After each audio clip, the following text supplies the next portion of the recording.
When it comes to the 5 war potentials, it's an extremely complicated subject. In simplistic terms, it's Kisuke Urahara, Kenpachi Zaraki, Ichigo Kurosaki, Sosuke Aizen, and Ichibei. But as most people know, it is a far more complicated matter. The war potential is a concept that has only dropped inside of Bleach a handful of times, most notably by Askin around the end of Bleach, but it is brought up earlier by Uwatch and the other Stern writers several times. The 5 war potentials are a group of individuals that are deemed by Uwatch as having the ability to completely change the outcome of the war.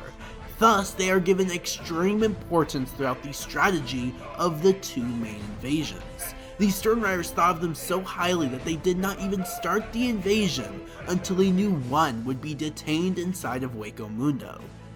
These 5 individuals were valued extremely highly by Uwatch. Uwatch even attempted to hire one of them, and did not consider the captain commander of the Gotai 13, Genryusei Yamamoto, to be among them. Now, whether this was meant to be an insult, or Uwatch planned to take him out early enough to not be concerned, or it was genuine that Yamamoto was not a threat in any form, is irrelevant.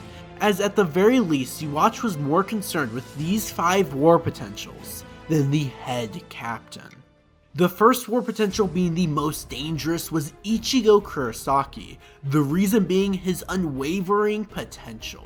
Because of his mixed heritage and his ability to rapidly gain strength, Uwatch put him here. After all, this man's blood contains one of the strongest lines of royalty in the Shinigami, a pure-blooded Quincy, and a Vasto Lorde Hollow. And he also has a piece of the Soul King inside of him. Ichigo had obtained Bankai in the shortest period of time, and is extremely unpredictable throughout the series, as he is observant as well. The man went from losing against a captain in a single hit to defeating a captain in relatively no time at all. His power progression is unmatched inside of the story of Bleach, and on top of that, his ceiling for power is practically unlimited. It really makes us understand why Uwatch viewed him as such a threat. Ichigo genuinely proves himself deserving of this position as he trains with the Royal Guard and becomes the one who finishes Uwatch off. The second war potential being Kenpachi Zaraki for his strength. When it comes to just plain strength, no one beats Kenpachi. He is genuinely the strongest captain in terms of pure muscle. After defeating Unohana, the first Kenpachi, and regaining his lost power, he truly becomes a foe worth fighting.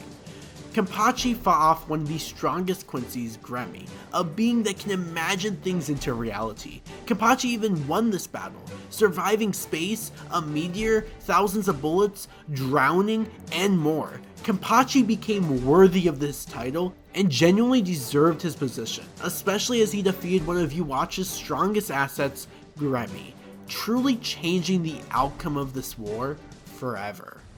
The third war potential was Sosuke Aizen for his Ryatsu, and this is understandable, as Aizen's Ryatsu is essentially infinite. He is a being that will never have to worry about running out, as he is fully fused with the Hokyoku. Obviously, Aizen being here is a quite interesting move, especially from an author writing perspective, as he was the final villain in the previous arc. In fact, he is the war potential that Uwatch tries to recruit to his own side. However, Aizen refuses to join, and he in fact helps the Shinigami bring Uwatch down. I don't think it's hard to understand why Aizen deserves this position.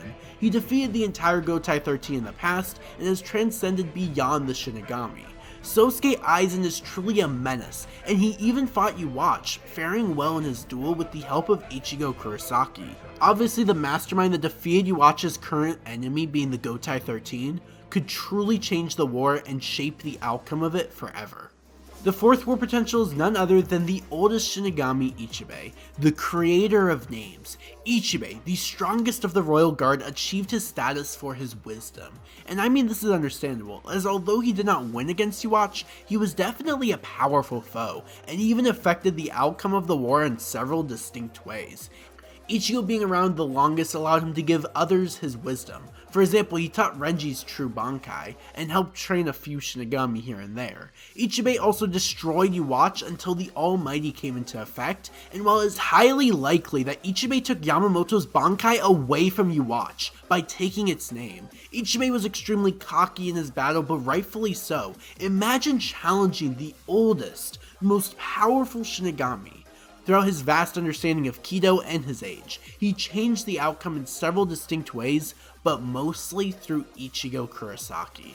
Finally, Kisuke Urahara, the man who is a war potential for his intelligence, or his incalculable tricks. I was never surprised that this man was chosen by Yhwach as a man that could change the outcome of the war, for he was the one who finished Aizen off, for he is the one that was Ichigo's first teacher, for he is the one that created the Hokyoku. Kisuke genuinely proves himself worthy of this title throughout the entire Thousand-Year Blood War. For starters, he is the one that gets Ichigo to Soul Society. He is the one who counters the Quincy's Bankai stealing technology, giving the captains their Bankais, allowing them to change the outcome of their battles completely. For he is the one who defeats the broken hacked opponents like Askin. Kisuke proved himself, especially in this battle, by holding 1,000 planes for any small move that Askin would potentially commit, and through his inventions, he truly deserved his title as a war potential. Overall, I thought the war potential system was a great way for Kubo to handle the Quincy's focus. They had been researching the Shinigami for years, so it makes sense why they would have a list put together, and seeing it impact their everyday choices was also interesting.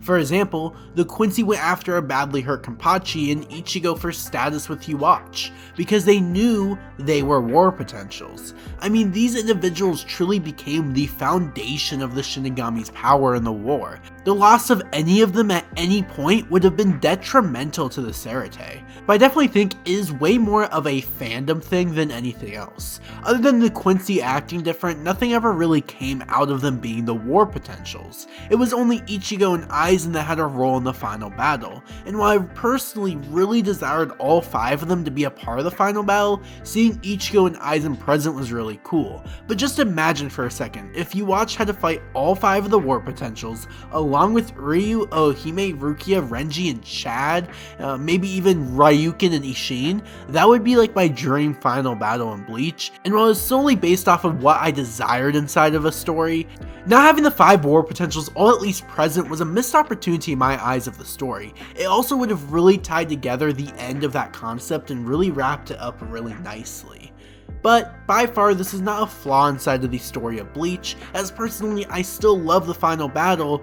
It's just I would have liked it better if all 5 war potentials were present. And I truly love how each of the 5 war potentials really showed why they are a war potential throughout the story. It was just one small thing I noticed. The 5 war potentials were truly a force to be reckoned with, but what made them even stronger was the fact that they were subscribed to the Pokesel channel. That's right, although not proven by science, there is a chance that with one click of a button you can increase your potential. By clicking that red button, you may increase your strength. By liking the video, you may increase your wisdom. By leaving a comment, you may increase your Ryatsu. And by turning on the bell, you may have insane, incalculable tricks, as you will never miss a brand new Bleach video. That was way too much fun. Anyway, thank you guys so much for watching today's video, and in the words of Genichimaru, bye bye!